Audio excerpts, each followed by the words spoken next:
What is up, Los Angeles, and welcome back to your Rams LAFB Show. I am your host, Ryan Anderson, joined by Erin Coscarelli of Believe in Rams.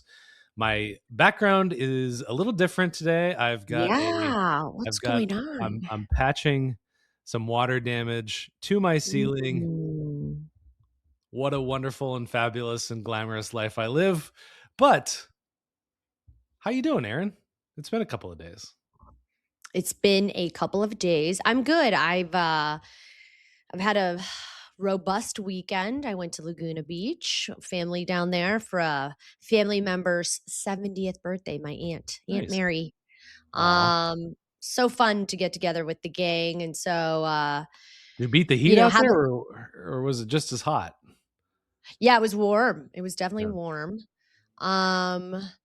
And it was nice. You know, my mom was in a family of 10 kids. So 5 boys, 5 girls. Yeah. And she's Very the cool. second oldest girl. So, you know, those Irish folk, my mom's maiden name is Logan. So there's a lot of fun family cousins and good food and good wine. And anyways, it's nice to be back. I'm a little tired, but a lot has happened since I've been gone, right? The combine is officially ended. We have a whole list of players that the Rams actually had meetings with that we know of. Now, the great Nate, as they'll call him here, Nate Adkins over the Athletic, he wrote up a funny little Rams combine report because the Rams don't go to the combine, famously so. That's right. And in it, he said it could come across as potentially arrogant, but the results speak for themselves. Yeah. That they've drafted Cooper Kupp and Puka Nacua and Quentin Lake. So, you know, right. You don't necessarily need to be there.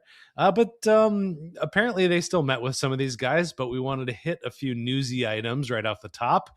Just fresh off the presses from a few minutes ago, it was announced that the Rams have extended their exclusive rights free agents, Justin Dedich, Harrison Mevis, and Xavier Smith.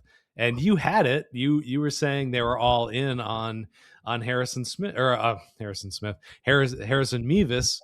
So it looks like he's going to be their kicker for the foreseeable future. We'll see if there's a camp competition with that. But as of right now, Harrison Mevis is the dude. Any other thoughts on these three guys coming back? Yeah, I mean, you know, you kind of have to think all important positions that they want depth at. Mevis was just a massive, reliable contributor when the Rams were dealing with kicking issues with Joshua Carty. You know, just take a look at his stats, and the story alone is inspiring. This guy was an undrafted free agent. I forget if he did like arena ball or something like that. Yeah. But before that or after that, he was with the Panthers and the Jets, cut by both teams. Guy has a great story. Comes in week 9, and in the most, it's funny because, guys, think about being a kicker. You know, there's the jokes that are being made. Kickers are people too. By the way, am I delayed? Oh yeah, I guess so. I'm a little delayed, right? A little. Oh, I'm a little delayed too. I opened a tab. Oh, that'll do it. Yeah. The tab delays. All right, well, close that dang tab because you're delayed and maybe it's making me delayed. I don't know. Anyways, kickers are people too. Think about coming in essentially cold. You know, you do a few of those kick swipe things on the sideline, and it's important to get those things through the uprights. As we saw against the Chicago Bears in Soldier Field, it was cold as F, cold AF. And they needed that to win the game, right? For sure. Down to the wire. It was overtime, a walk-off field goal. You can't put a price on that. And so locking up that guy, I think is great. And then you get a little bit of offensive lineman depth. Xavier Smith is an interesting one because he's their sort of downfield receiver. Well, He's got an interesting role. I mean, his big role has been as the kick returner, and that was, I mean, his kind of fall from grace. He's become not a fan favorite, whatever the opposite of that, a fan whipping boy, for a couple of muff punts in the playoff games. So, I've always liked him on the team. He offers some interesting things. He's kind of a Diet Coke version of Deebo Samuel. Can if really physical guy, not the biggest dude out there for sure. And has been their kind of the primary go-to punt returner, and special teams is kind of the buzzword for this offseason, one of the buzzwords at the very least. And Justin Dedich also plays a lot on the special teams as well as an offensive lineman. Mm-hmm. So, this is kind of a play to solidify those, and is, regardless of how you at home may feel about Xavier Smith back there, he's back. And that's going to continue to be his role unless something else happens. So special teams, I was going to do a video about Brandon Aubrey demanding a bigger contract, and the Rams going out there and making a statement, and, for special teams and getting Brandon Aubrey specifically. But Mevis is in there now, so I won't have the opportunity to make that video. But they're chugging along. They're starting to check boxes. So definitely another interesting nugget that came up over the weekend was Jimmy Garoppolo and interest from other teams around the league, particularly the Arizona Cardinals, who are head coached by Mike LaFleur, who is obviously the former offensive coordinator for this very team. Jimmy Garoppolo was a starting quarterback not that long ago, and is obviously getting some buzz. There are a ton of QB needy teams, including apparently the Cardinals. So, likelihood that he's going to be gone is going up, and these where there is smoke, there is fire. Sometimes rumors are just rumors, but this one seems like it's got a lot of validity to it. So, well, ultimately the bigger question is, what does it mean for the Rams at the backup position? Is this Stetson Bennett time? Foretell anything else? What are your thoughts? Yeah, I mean, I think the theme with Jimmy Garoppolo is he might not need to be a backup in Arizona, and obviously his time with McVay and LaFleur might indicate they'll potentially put Garoppolo in a starting position and draft an heir apparent there and see how that goes. Being that, the big conversation around Jimmy this season was the way he got the offense ready. And has been in the quarterback room with Matthew Stafford and has played with guys like Devontae and Puka. So if the Arizona Cardinals want to replicate a little bit of that, maybe, I don't know. It's very interesting. But then imagine going up against Jimmy Garoppolo twice a year when you're the Rams. That's an interesting thought to think about too.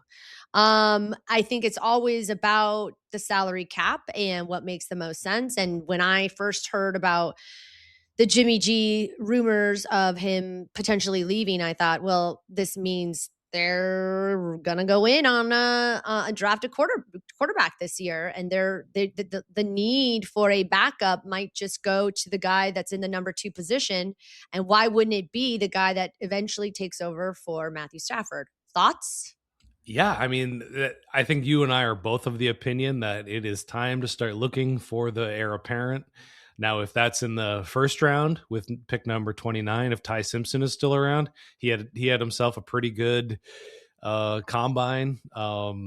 Again, a lot of QB needy teams, so no guarantees for him. But, there's guys that are going to be available in the 3rd and 4th round that they might take a flyer on. Now, they've been connected, and I'm going to reference Nate the Great again here, Nate Adkins at The Athletic, that they should be knocking the door on him for him over there at with the Colts. They should be asking about Anthony Richardson. I don't think I said his name. My opinion differs on Anthony Richardson. I don't think he is ready. I think he needs several years behind of development, I guess I could just say that. So there's that. I did a video on him. Go check that out over at the Rams LAFB page. Tyson Bagent is another guy that I could see them perhaps trading for, that I would like more. Did a video on him and an article on both of those guys, actually. So, there's still all sorts of options for the Rams to find the successor to Matthew Stafford. And like we've said over and over again, the places that have gone from one very, very good quarterback to another very, very good quarterback, there's been an overlap. Green Bay is an example. Lamar Jackson with the Ravens, Cowboys. There's another one that I was thinking of recently. I mean, Jared Goff and Stafford, there's overlap between the two. I mean, well, they didn't play on the same team. different situation there. But yeah, exactly. Yeah, that's true. Green Bay is the best example of this, I suppose. Yeah. Twice in a row they did it. So yeah. Well, and just to put a bow on it, it lining up that a free agent becomes available at quarterback, or a free agent or a trade just materializes. These are very, very low probability ideas. The fact that Stafford ended up on this team, it was pretty low probability. I mean, they kind of fell into his lap. I mean, there was a chance that San Francisco was going after Stafford. They didn't end up getting the deal done, but it just goes to show you that not all the time is this just gonna fall in your lap. So we'll move on to that, and let's talk about these official confirmed, I should say, visits. So we've got a handful of guys here, 7 on my list. Jeremiyah Love, running back out of Notre Dame. Makai Lemon, wide receiver from USC. Brennan Thompson, wide receiver, Mississippi State. Micah Morris, interior offensive line from Georgia. Rueben Bain, edge rusher from Miami. Josiah Trotter, linebacker from Missouri. Mansoor Delane, cornerback, LSU. So all visited. I just want to say, this document is absolutely fabulous. I recommend working with Ryan because he's organized, he's thorough, and I bet you're going to give us one nugget on why each guy's interesting for the Rams. Well, I think they're all very interesting, and you look at a few of these guys, and right off the top of the bat, several things. Well, one major thing jumps out to me. 4 of these guys, 4 of the 7, are all probably going to go in the first round, probably before or around 13. So that's definitely interesting. Now, I love these lists because it's like, why would the Rams have a visit with Jeremiyah Love? They've got 2 running backs. They've actually got 3 that they've drafted already on the roster. Why would they do that?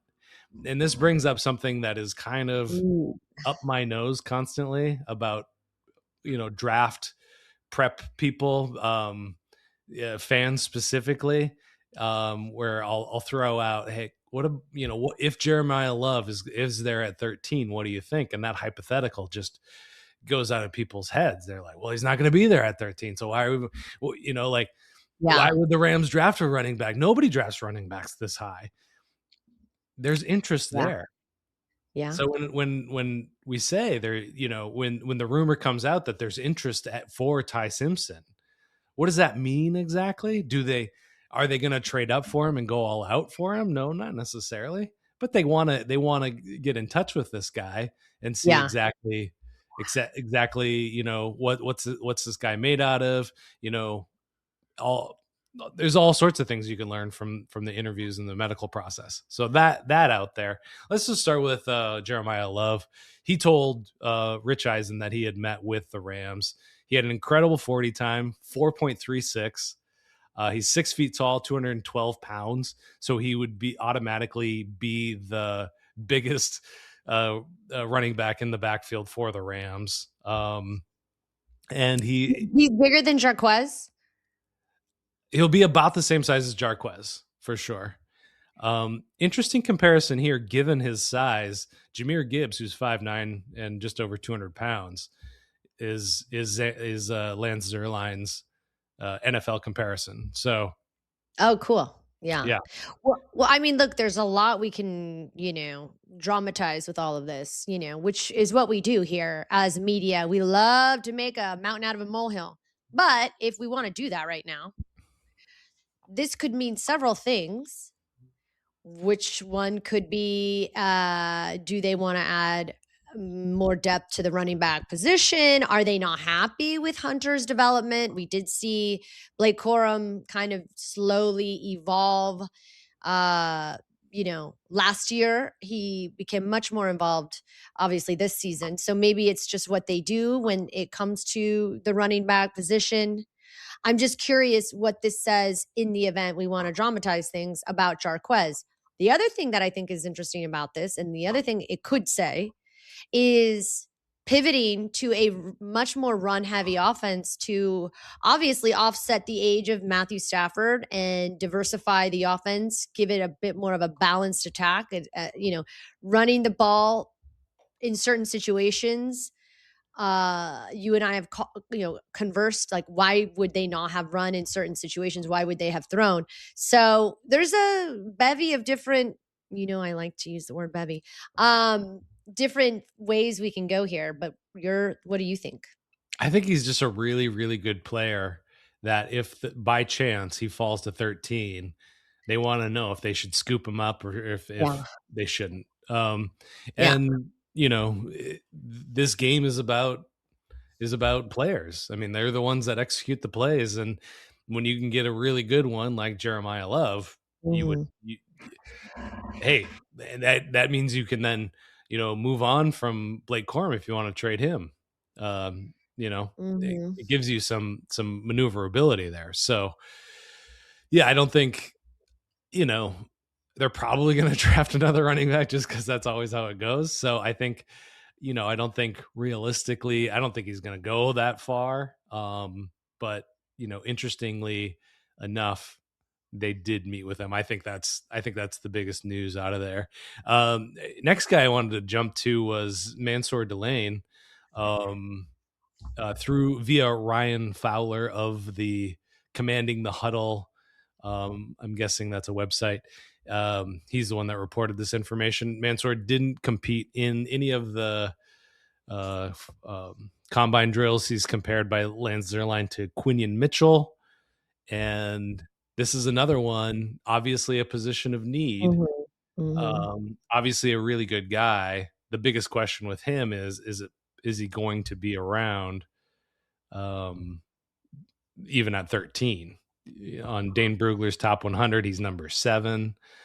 So, obviously this is the biggest position of need for the Rams. Everybody wants to go cornerback. And I should have mentioned this at the top. This is not a comprehensive list. This is just what you can dig up out there on the internet as I attempted to do for this show. So, and you did a fabulous job. You did fabulous. They met with a lot of people, but yeah. Obviously this signals that they are paying attention to cornerbacks in the first round. Yeah. Well, and I think the other part of this is, as we mentioned with whether or not they'd get a running back at a high position, the question remains, who is the best? Don't you think last year when the Rams spent a high draft pick round 2, but on a tight end, which was not necessarily a position of need. So now we have a position of need, but will the Rams, effectively utilize it, which we didn't necessarily see last year?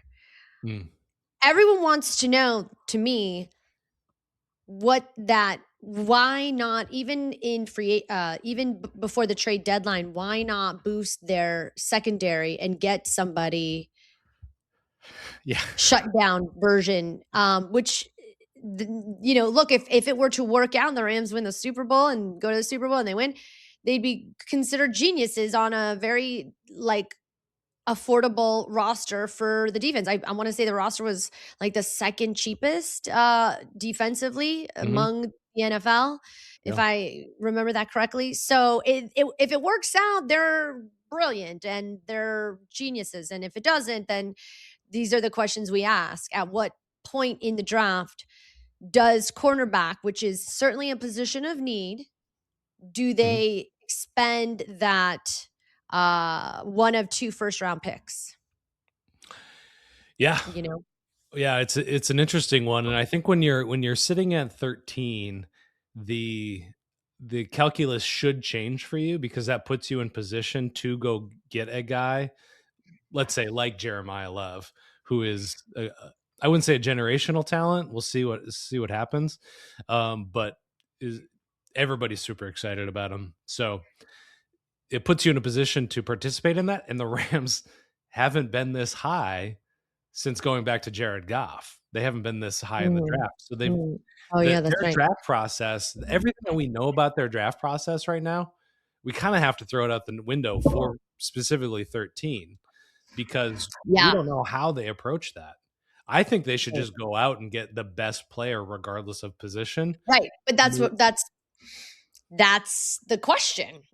Do they get the best player available as soon as it pops up? If it's a Terrence Ferguson type guy, who obviously is potentially going to be an incredible offensive playmaker moving forward, that, they hope at least. Do they just do that? And is that the strategy, or do they go position of need? So yeah. It's all fascinating. By the way, do you think it's a value add for them to not? Do we know why the Rams don't go to the combine? Because obviously that gets a lot of traction per Nate's article, right? Saying that maybe there's intel being risked by not going. Well, Nate does point out that there is something about herd think that may happen, that you could be talked into a guy by talking to other scouts and whatnot. And yeah, I mean, I think their reasoning, as far as I can best communicate it, is we can get all the data. We don't need to be there in person to do this. We can do everything virtually. We're going to save ourselves time and energy doing so. And Les Snead is kind of a little bit of a weirdo in a way, in a great way. And so I think you must be getting the dust from my joint compound. Yeah. When you're like on the fringe of a sneeze and you're like, and then it goes away. Look at the light. Yeah. So, I mean, I think they just have access to everything they want, and perhaps it's a market inefficiency that they've tapped into. Other teams send small contingents or very little. So yeah, I'm not sure. Let's move to wide receiver Makai Lemon fight on with USC, as reported by Chase Senior of Chat Sports via X. Makai Lemon did not participate in any combine drills. He is getting mocked a lot to the Rams. They have a need for that long-term answer at the second wide receiver position. There you go. And is getting compared. He gets a comparison of Amon-Ra St. Brown, which is kind of an easy one to make. And he's getting some flack for his interview. Oh yeah, that's crazy. Come on, guys. What did he do? He didn't do anything. He didn't say anything. People are like, "Oh, if you watch it on mute, he looks like he's on." I'm like, get out of town. There's so much more news happening in the world. We're going to focus on a young man's probably nervous, guys. Yeah. I mean, I would be. Sure. So yeah, I mean, it's the world's largest job interview. Yeah, and everyone's got an opinion. I really find it, Well, and it's interesting how kind of mainstream media / all of the other media, which we're included in, they allow a ton of media into the combine. People ask crazy questions. People come out of left field. People are talking over each other. It's a very hard place to do your job if you're ever there. Yeah. And, I think it's being completely overblown. I Yeah. think probably in the Rams meeting, I'm sure that plays a lot more heavily than in the scrum that he was a part of, which probably had 75 people in front of, I would imagine, since he's number two receiver Yeah. there. So I think it's all been overstated. I think there's a big overreaction to that. And everybody's an individual, and sometimes, like I was gonna the you know these things just get overblown. And if anybody has any personality whatsoever, if they're not the most polished and media trained guy out there, they get jumped on. Yeah. And it is, I mean, that's just the state of things. So um interesting that they met with him. And I mean, I think this one's the most cut and dry. If he falls there, I can absolutely see them going there. Dane Brugler has him ranked as the 14th overall on his top 100. So a lot of good stuff from him. Plays bigger than he actually is. Definitely has some good speed to him. Competitive, really competitive at the ball point, and just a competitive guy in general. And who cannot use another Amon-Ra St. Brown? Another Yeah, way to exactly. say Amon-Ra St. Brown, I think, is Cooper Kupp. Say that again. Another way to say Amon Brown is Cooper Kupp. Amon Ra. Amon-Ra St. Brown. I shortened his name. Another way to say that guy is Cooper Kupp. I think Oh, I see. Okay. they played the position really similarly, and traits Got it. are very similar. I think, and he's faster than Cooper Kupp, so that's all good And news. he's a Trojan. We'll leave it there. Fight on. Yeah. The Rams surprisingly have not drafted a USC guy since 2012. I think is the last time. Who was the USC? I can't remember. I'll look it up at some point. I'd have to open up a tab though. Yeah. So I want to take this opportunity to jump. Unless you have any other thoughts on Makai Lemon, I kind of dominated that one. Okay, jump to edge rusher Rueben Bain Jr. out of the University of Miami. Rueben Bain told Rich Eisen, so he is his own source on that one. He also did not participate in any the combine drills. Comparison to Brandon Graham, I think that one's very nice. This guy's got a ton of production. Power to speed, speed to power, heavy hands, competitive motor, very, very competitive, I would say, is probably why the Rams are talking to him. The big news about him coming out of the combine is he's got T-Rex arms, as they like to say, less than 31-inch arms. I did the measurement on myself this morning just to see, because I for my height, I have long arms. I'm sitting at 29 inches though, 29 inches plus. That is long. But I mean, this guy should blow me out of the water. Well, that's what I'm saying. Yeah. Well, right. Yeah. So you're saying you're comparable, but maybe you just have, you have very long arms for your type, archetype. Yeah. Yeah. So probably the most intriguing one. Yeah. I mean, he would have to go at 13 if they were going to take him. Obviously, they've invested a lot at the position. So, I mean, but they're still talking to him. They still like something about him. Listen, nothing the Rams do is ever conventional at this point. So I think, keep it moving. Like, they signed Xavier Smith, who had, arguably a very frustrating performance in the NFC Championship, because they're willing to oversee or overlook some of the things convention would say, let's get rid of this guy. Yeah. So that's one of the things that I do appreciate about the Rams is they have this emotional maturity to go beyond what your typical, they don't go to the combine. They sign an undrafted. Thinking outside the box. Yeah, they're thinking outside the box, Ryan. I like that. Anyways. Yeah. Well, and also you gotta think that, they've got 4 guys drafted along that defensive line. They're gonna have to pay all those guys or move on from them. Yeah. Byron Young is kind of square in the focus of that right now, having come off an incredible season of production. And if you want to compare body types to who's currently on the roster, this is kind of the Jared Verse replacement. If they wanted to think of it in those terms, because I imagine Jared Verse is going to want a very large contract, and that's a conversation for another day. Right. But real quick, of course he's going to want a large contract, defensive rookie of the year. Yeah. When he was a rookie, you don't think pay the guy?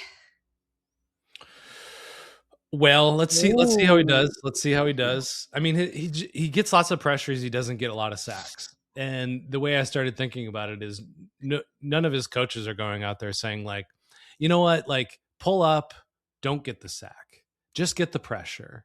Well, and also he's had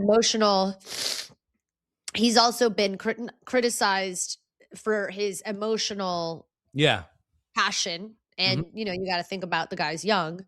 But is he locked in and focused? But yeah, that's interesting because is it about sacks? Is it not about sacks?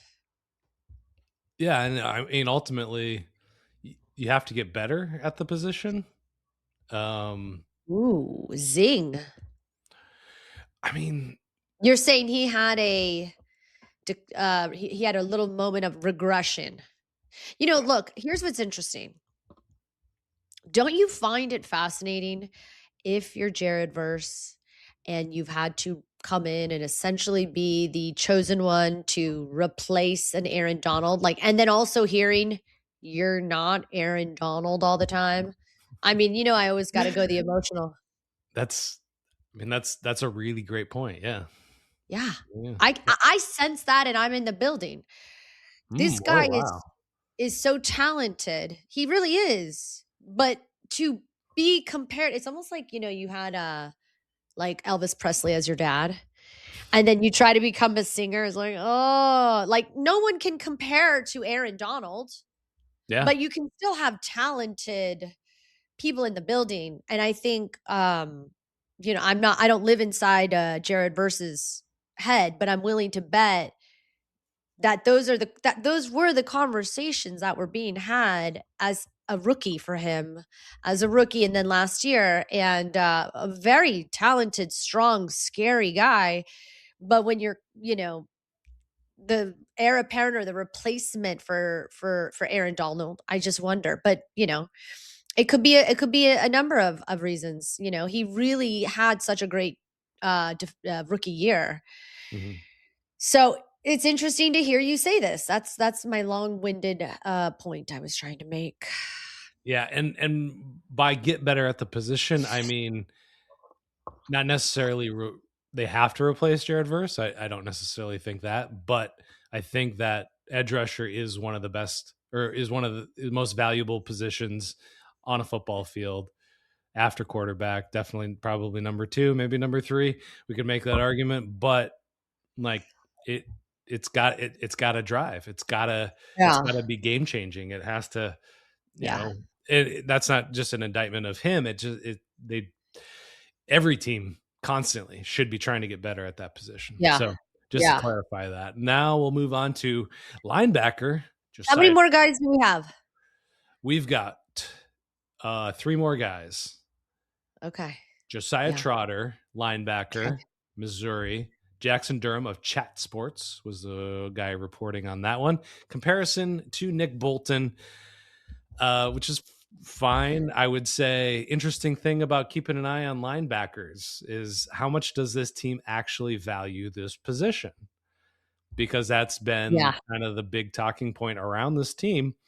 Trotter is probably going to go day 2. He's probably going to be around for that, maybe in that 61 position. So, I mean, makes a lot of sense. And also, are they looking to draft or look to that guy in free agency? Mm-hmm. It is interesting that historically And Ernest Jones will tell you they are not a heavily, middle of the field seems to be not a investment that the Rams defensively seem to invest in. I don't know. Clarify this for people at home who are curious about that. Well, they haven't really paid anybody in a long time. I mean, they brought in Bobby Wagner on a 1-year deal, and they kind of moved on from that one. I don't know. I can't remember the deal, but they moved on from him very quickly. They didn't pay. They're like, this is not working. It's not me, it's you, Bobby, or it's not you, it's me. Yeah. And I mean, Ernest Jones, yeah, is kind of the prime example. Maybe he was asking for far too much money.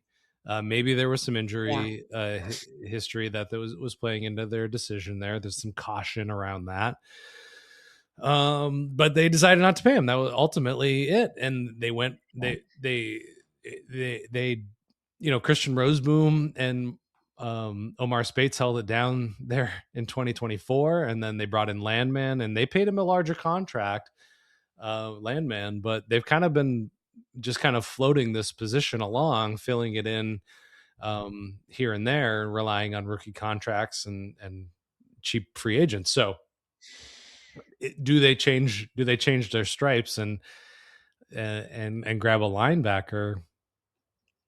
I don't know. I mean, that's I mean, things right now would point to no, but you know. Another guy in that range, in the second round that will probably be available is wide receiver Brandon Thompson, Mississippi State. This was reported by Ryan Roberts of A to Z Sports. His 40 time, Brennan Thompson, not Ryan Roberts, 40 time for Brennan Thompson, 4.26. Woohoo! That's fast. That puts him in the top 10 all time. Height, 5'9", weight, 164 pounds. This is smacking of a Tutu Atwell replacement. Oof. And he hasn't been re-signed. Never really found his place in this offense. But okay, hold on. So the big ding against Tutu, Ryan, is who was telling me this? Because I was definitely asking somebody. And it was a former pro who was very familiar with the system. And I can't remember. Somebody that maybe even played with the team. But that Tutu didn't block, right? So, as the offense evolved, he became less involved in what he could do in terms of contributing or the identity of the offense. So when you're 5'9", you run a 4.26 and you're 164 pounds, does that not seem to indicate let's not make the same decision twice and it not work out? I don't know. I mean, the only thing I can say in the defense of it is you can't teach speed. That is unique speed. We saw it. So the NFL comparison from NFL.com was JJ Nelson. That's crazy. I was not familiar with his work. JJ Nelson? No. Okay. So he's about the same size, and he topped out at 500 yards in a season. He played for the Arizona Cardinals for 4 seasons and a couple other teams, and lasted 6 years, and that was it. And so if that's the comparison, I'm okay. I think they can find a different. They can find a different receiver. I'm okay with that. So I don't know. Yeah, why he's interesting in this bullet point is thin frame raises durability questions. Literally, thin frame raised durability questions per critics about why Tutu wasn't as involved in the offense this last season, right? So, okay, I think we can move on. It sounds like a no to me, but you never know. They apparently, according to Ryan Roberts of A to Z Sports, they met with him. They were interested. They wanted to talk to the guy.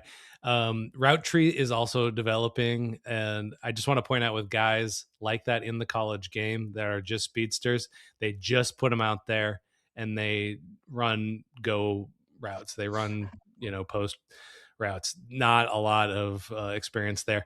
I'm going to go on to the final guy, Micah Morris, Georgia interior offensive lineman. This is my guy. I've already decided You of love all him? the guys here. This Yes. is who I want. Ari Pulley, I'm going to say, of the Sports Place, Sleeper, Sports Illustrated, and Substack. This guy's a hustler. Ooh. Ari Pulley, I appreciate you for all the work you do. Micah Morris is getting a day 3 projection. He has a relative athletic score of 9.89 out of 10. That's crazy. And he's big, 6'5", 334. I will say that Lance Zierlein says he's got his profile is a little too uneven. He plays very tall. He needs to be developed. But right now, the Rams have interior offensive linemen in Kevin Dotson, Coleman Shelton, and Steve Avila. Mm. So he's going to have some time to develop in the system. But athletic and big, sign me up. Yeah. Yeah. I think for folks at home, they should play alongside us. When we do our little mock drafts for the Rams, we should win something if we get something right. Like I want to like if this is your guy and he's somehow somewhere getting picked, we should get a prize. Like we're smart. Like I think what's interesting too is this thing is saying day 3 projection. I think there's got to be something to be said when we talk about these guys. I see a sparkle in your eye. It makes a lot of sense. Look, I mean, again, depth along the offensive line. Why? To protect Matthew Stafford. Kevin Dotson praised because when he was not available this season, the run game suffered. Mm-hmm. So if they are looking to try to find moments of Kevin Dotson-ness, and this guy has flashes of that, sign us all up. Then he's our guy. He's everyone's guy. He's the Rams guy. He's Les's guy. He's Stafford's guy. Yeah. So hopefully he lands somewhere where they're going to be able to take him. Lance Zierlein, Morris has a rare blend of intelligence, power, and movement. I mean, ooh, that's rare. That is rare. I'm kind of surprised he's not, and he's coming out of the SEC in Georgia. So it's like, I'm surprised this guy's not going to go higher. I'm keeping an eye on that. He might be moving up boards for sure. Yeah. So I think that's all we got. Those are all the players. Obviously, they, like I said, they met with all sorts of players. These are just the ones that those intrepid reporters out there dug up and put online for us to enjoy. So we'll have plenty more draft content. I'm actually going to do a show with the draft expert, Will Decker, who is actually a good friend of mine as well. So that'll be fun. That'll be this week. So we'll have that. So be on the lookout for that. Until then, guys, that's all we've got. We'll see you then. Bye.